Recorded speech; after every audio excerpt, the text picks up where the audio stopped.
ఓం శ్రీమాత్రే నమః.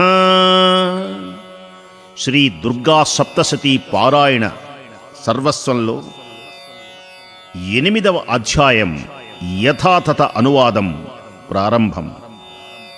అరుణాం కరుణాతరంగితాక్షీం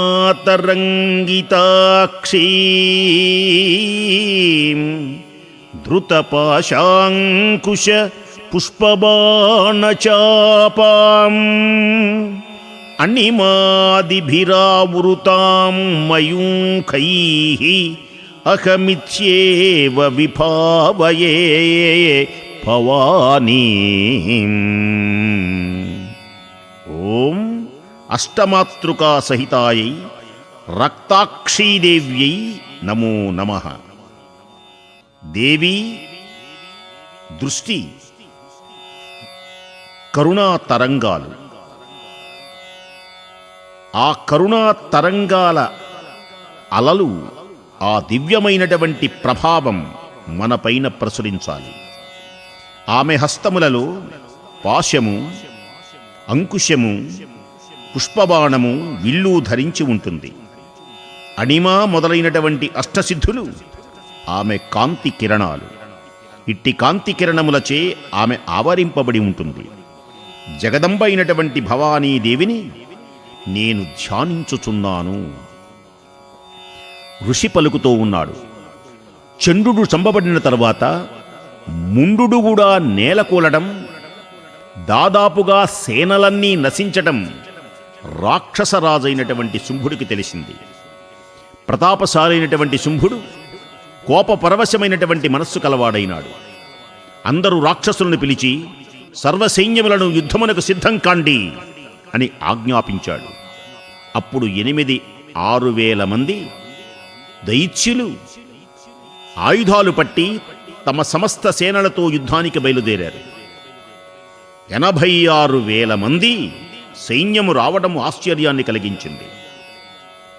అట్లే ఆయుధాలను పట్టి తమ సైన్యములతో యుద్ధానికి ఎప్పుడైతే బయలుదేరుతున్నారో, కంబులను రాక్షస జాతివారు 84,000 మంది, 84,000 మంది తమ సేనలతో యుద్ధానికి పోదురుగాక. వేలకు వేల మందే, 86,000 మంది బయలుదేరారు. అట్లే 1,000,000 వీరులైనటువంటి రాక్షస జాతివారు, 15 వంశముల వారు, ధౌమ్రులను రాక్షస వర్గం వారు 100 వంశముల వారు నా ఆజ్ఞగా యుద్ధానికి వెళ్ళండి. అలాగే కాలకులు, దౌర్హర్జులు, మౌర్యులు, కాలకేయులు ఈ వర్గములకు చెందినటువంటి వారు నా ఆజ్ఞగా యుద్ధ సన్నద్ధులై వేగంగా బయలుదేరి వెళ్ళండి. చండశాసనుడైనటువంటి రాక్షసరాజు శుంభుడు ఈ విధంగా ఆజ్ఞాపించిన వెంటనే వేల కొలదిగా రాక్షస మహాసైన్యంతో కలిసి యుద్ధానికి బయలుదేరారు ఆ రాక్షసులందరూ. అలా వచ్చేటువంటి భయంకరమైనటువంటి రాక్షస సేనను చూచింది చండికా దేవి. ఉత్సాహంతో తన వింటి నారిని పలుమారులు సారించింది. వింటి నారిని సారించుట చేత వచ్చినటువంటి ఆ ధ్వని భయంకరమై భూమి ఆకాశముల మధ్యభాగములంతా వ్యాపించింది. ఓ సురథ మహారాజా, దేవీ వాహనమైనటువంటి సింహం భయంకరంగా పెక్కుసార్లు గర్జించింది. అంబికాదేవి తన చేతిలోనేటువంటి ఘంటను మ్రోగిస్తూ తన వాహనమైనటువంటి సింహము చేసినటువంటి ఆ సింహనాదాలు మరింతగా వృద్ధి చెందినవి. ఈ విధంగా దేవి వింటినారుని పలుమారు సారించడంతో వచ్చినటువంటి ధ్వనిని, సింహగర్జనల వల్ల వచ్చినటువంటి ధ్వని, దేవి చేతిలోని ఘంటను కదిలించటం వల్ల వచ్చినటువంటి ధ్వని, ఈ ధ్వనులన్నిటినీ మించేటువంటి విధంగా కాళికాదేవి తన నోరును విశాలంగా చేసి బిగ్గరగా అనేక సార్లు గర్జించడం మొదలుపెట్టింది. ఈమె గర్జనల ధ్వని మిగిలినటువంటి ధ్వనులన్నిటిని కూడా మించిపోయింది. ఆ ధ్వనులు వినరాకుండా ఉన్నాయి ఈమె యొక్క వికటాట్టహాసానికి. ఈ మహానాదాన్ని విని రాక్షస సేనలు మిక్కిలి కోపంతో దేవిని, వాహనమైనటువంటి సింహాన్ని, కాళికాదేవిని అందరినీ కూడా ఒక్కసారి చుట్టుముట్టారు. సురథ మహారాజా, ఈ లోపున రాక్షస వీరుల వినాశానికి, దేవతల యొక్క అభ్యుదయానికి మిక్కిలి పరాక్రమము బలము కలిగినటువంటి విధంగా బ్రహ్మ, శివుడు, కుమారస్వామి, విష్ణువు, ఇంద్రుడు వీరి శరీరముల నుండి వీరి శక్తులు వీరి రూపములతో వెలువడి చండికాదేవి దగ్గరకు వచ్చినాయి. ఇక సమస్తమైనటువంటి దేవతల యొక్క వారి శరీరములో నుంచి శక్తులు బ్రహ్మ, శివుడు, కుమారస్వామి, విష్ణువు, ఇంద్రుడు వీరి శరీరము నుండి వీరి శక్తులు వీరి రూపములతో వెలువడి చండికాదేవి కడక వచ్చినాయి. ప్రతి శక్తి తనకు సంబంధించిన దేవుని రూపమున వాహనమును అలంకారములు పొంది ఆ దేవుని వలనే ఆ దేవుని శక్తియు రాక్షసులతో యుద్ధం చేయటం మొదలుపెట్టింది. బ్రహ్మ యొక్క శక్తి హంసలు కట్టినటువంటి రథాన్ని ఎక్కింది. అక్షసూత్రమున కమండలమును చేతపట్టుకున్నది. ఇట్లు వచ్చినటువంటి బ్రహ్మశక్తిని బ్రాహ్మణి అని పిలుస్తారు. ఇక మాహేశ్వర శక్తి వృషభ వాహనమును ఎక్కి త్రిశూలమును ధరించింది. మహాసర్పములను గాజులను హారములుగా అలంకారములుగా ధరించింది. చంద్రరేఖను అలంకారముగా ధరించింది. ఈ శక్తిని మాహేశ్వరీ శక్తి ఈ విధంగా యుద్ధభూమికి వచ్చింది. అందుచేతనే దుర్గా సప్త శతి అంటారు, దుర్గా సప్త శతి అని కూడా అంటారు. అంటే శతి అంటే 700 పద్యాలతో శ్లోకాలతో ఉన్నది అని అర్థం. సప్త సతి అంటే 7 మహాదేవతల యొక్క దివ్య శక్తి కూడా దీనిలోనే ఉన్నది అని అర్థం. బ్రాహ్మీ మాహేశ్వరీ చైవ అంటారు. ఆ సప్త మాతృకలు అంటారన్నమాట. ఇప్పటికి మహేశ్వర శక్తి పూర్తయింది. కుమారస్వామి శక్తి కౌమారి. ఈమె శక్తిని ఆయుధముగా చేతబట్టింది. మయూర వాహనము ఎక్కింది. ఈ విధంగా అంబిక కౌమారీ శక్తి రూపమున రాక్షసులతో యుద్ధం చేయటం మొదలుపెట్టింది. శ్రీ మహావిష్ణువు యొక్క శక్తి గరుడుపైనెక్కి శంఖచక్రములు, గదా, శార్ంగము, ఖడ్గము వీరిని హస్తములందు ధరించి యుద్ధభూమికి వచ్చింది. ఈమెను వైష్ణవీ శక్తి అని పిలుస్తారు. శ్రీహరి యొక్క శక్తి సాటిలేని యజ్ఞవరాహమును ధరించి అక్కడకు వచ్చింది. యజ్ఞవరాహ రూపమున వచ్చినటువంటి ఈ శక్తిని ఈమెను వారాహి శక్తి అని పిలుస్తారు. నరసింహస్వామి వారి యొక్క శక్తి నరసింహస్వామి రూపమున సమానమైనటువంటి రూపమును ధరించి అక్కడకు నారసింహి అయి వచ్చింది. దీనినే నారసింహీ శక్తి. తన జూలును విదిలించగా ఆ వేగానికి నక్షత్రాలన్నీ చెదిరిపోవటం మొదలుపెట్టినాయి. ఇక ఇంద్రశక్తి ఐంద్రి వజ్రాయుధమును చేతబట్టి ఉత్తమ గజమునెక్కి ఇంద్రుని వలె 1000 కన్నులతో రణభూమికి వచ్చింది. ఇట్టి దేవశక్తులు తన చుట్టి ముట్టి వస్తూ ఉంటే శివుడు అక్కడికి వచ్చి చండికాదేవితో, నీ వలన వేగముగా రక్షసంహారం జరగాలి, అట్లు జరగడం నాకు సంతోషం అన్నాడు పరమేశ్వరుడు. అప్పుడు దేవి శరీరము నుండి భయంకరమైనటువంటి చండికాశక్తి వెలువడి ఒకేసారి 100 నక్కలు కూసినట్లుగా భయంకరముగా ధ్వని చేసింది. అప్పుడు అపరాజితాదేవి ధూమ్ర జటాధారి అయినటువంటి శివుని చూచి, ఓ పూజ్యుడా, నీవు శుంభ నిశుంభుల వద్దకు దూతగా వెళ్ళు. అతని గర్వితులకు శుంభులకు యుద్ధమునకు వచ్చిన మిగిలిన రాక్షసులకు ఈ విధంగా చెప్పు. గర్వించినటువంటి శుంభ నిశుంభులతో నేను చెప్పిన మాటలు చెప్పు.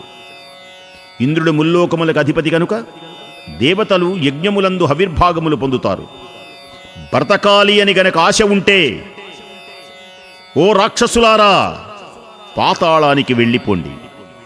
అలా కాక మీరు బలగర్వితులై యుద్ధాన్ని గనక కోరితే యుద్ధానికి రండి. నా పరివారంలో ఉన్నటువంటి నక్కలు మీ మాంసాన్ని తిని తృప్తి పడతాయి అని సందేశాన్ని చెప్పింది తల్లి. ఈ విధంగా దేవియే స్వయముగా శివుని దూతగా నియమించి పంపడం వలన దేవికి శివదూతి అనేటువంటి ఒక ప్రసిద్ధి లోకంలో వచ్చింది. శుంభుడు మున్నగు రాక్షసులు శివుడు చెప్పినటువంటి దేవీ సందేశాన్ని విని కోపించి కాత్యాయనీ దేవి ఉన్న చోటికి వచ్చారు. ఆ రాక్షసులు బాణాలు, శక్తులు, ఈటెలు అనేటువంటి ఆయుధాలను వర్షిస్తూ మరింత కోపావేశాలతో గర్వితులై చుట్టుముట్టారు. దేవి కూడా ఆ రాక్షస వీరుడు ప్రయోగించిన బాణములు, శూలములు మున్నగ ఆయుధములను తన వింటి నుండి ప్రయోగింపబడిన బాణములతో అనాయాసంగా ఖండించి వేసింది. శుంభుని ఎదుటనే కాళికాదేవి శూలపు పోట్లతో, ఖట్టాంగపు దెబ్బలతో శత్రునాశనం చేసి సంచరిస్తున్నది. బ్రాహ్మణీ శక్తి తాను సంచరించిన ప్రాంతమున రాక్షస వీరులపై తన కమండలంలోని జలములను చల్లి వారికి ధైర్య పరాక్రమమున్నగు వారిని నశింపచేసి వారిని శక్తిహీనులుగా చేస్తూ ఉన్నది తల్లి. మాహేశ్వరీ శక్తి శూలముతో, వైష్ణవీ శక్తి చక్రంతో, కౌమారీ శక్తి అనేటువంటి ఆయుధంతో కోపించిన వారైనటువంటి శత్రువులకు రాక్షసులను చంపుతున్నారు. ఐంద్రీ శక్తి వజ్రాయుధంతో కొట్టడం వలన వందల కొలదిగా దైత్యదానవులు చీల్చబడి నేలకూలిపోతున్నారు. వారి రక్తములు నదులై పారుతున్నాయి. వారాహీ శక్తి తన ముట్టెతో కొట్టి కోరలతో గుండెను చీల్చి చక్రమును ఆయుధముతో నరికి రాక్షస వీరులను చంపివేస్తోంది. నారసింహీ శక్తి తన వాడి అయినటువంటి గోళ్లతో రాక్షస వీరులను చీల్చుతూ మరికొందరిని భక్షిస్తూ తన గర్జనల ధ్వనుల దిక్కులను ఆకాశమంతా వ్యాపించేటువంటి విధంగా యుద్ధ భూమిలో సంచరిస్తోంది. శివదూతి దేవి చేసినటువంటి అట్టహాసాలు, వాటి వలన రాక్షస వీరులు నేల కూలిపోతున్నారు. ఆమె వారిని భక్షిస్తోంది. వీళ్ళే సప్తమాతృకలు, వీరే సప్తమాతృకలు.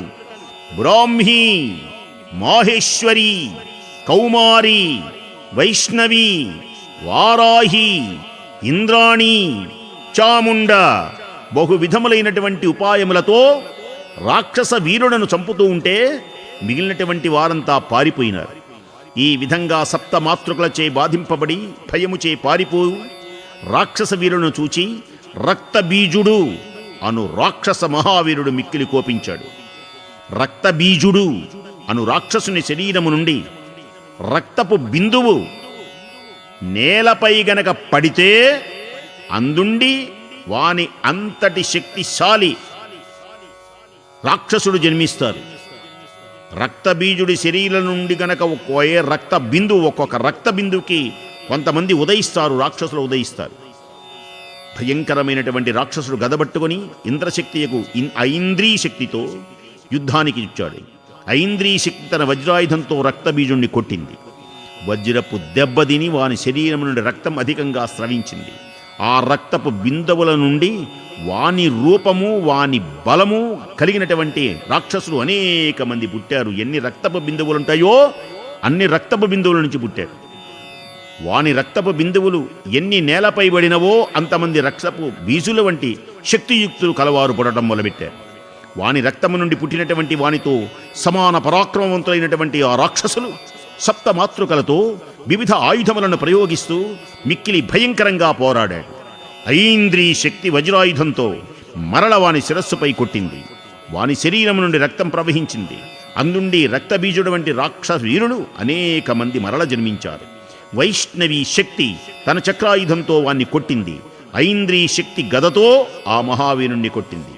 వైష్ణవీ శక్తి ప్రయోగించిన చక్రాయుధం వాని శరీరము నరుకుటతో స్రవించిన రక్తము నుండి వేల కొలది రక్త బీజులు పుట్టి రాక్షస వీరులు పుట్టారు. వారు అంతటా వ్యాపించి తమ పరాక్రమాన్ని చూపడం మొదలుపెట్టారు. కౌమారీ శక్తి ఆయుధంతో వాణ్ణి కొట్టింది. వారాహీ శక్తి వారిని ఖడ్గంతో కొట్టింది. మాహేశ్వరీ శక్తి శూలంతో రక్తబీజుణ్ణి కొట్టింది.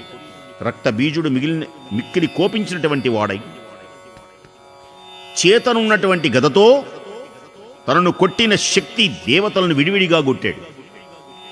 సప్తమాతృకా దేవతల యొక్క శక్తులు, ఆ శక్తులు వానిపై ప్రయోగించిన శక్తి శూలము మున్నగు ఆయుధముల వలన వాని శరీరము గాయాలై రక్తం ఆయా స్థలము నుండి స్రవించి అందుండి వందల వేల కొలది రాక్షస రక్త బీజుల వంటి వారు రాక్షసులు జన్మించారు. ఇటు రక్తము నుండి పుట్టిన రక్తబీజున వంటి రాక్షసులు సమస్త జగం వ్యాపించారు. ఈ భయంకర విచిత్రము చూచి దేవతలందరికీ భయం పుట్టింది. ఇట్లు దేవతలు విషాదమునందుతూ ఉంటే చండిక కాళికాదేవిని చూచి, చాముండా, నీ నోరుని పెద్దగా చేయి.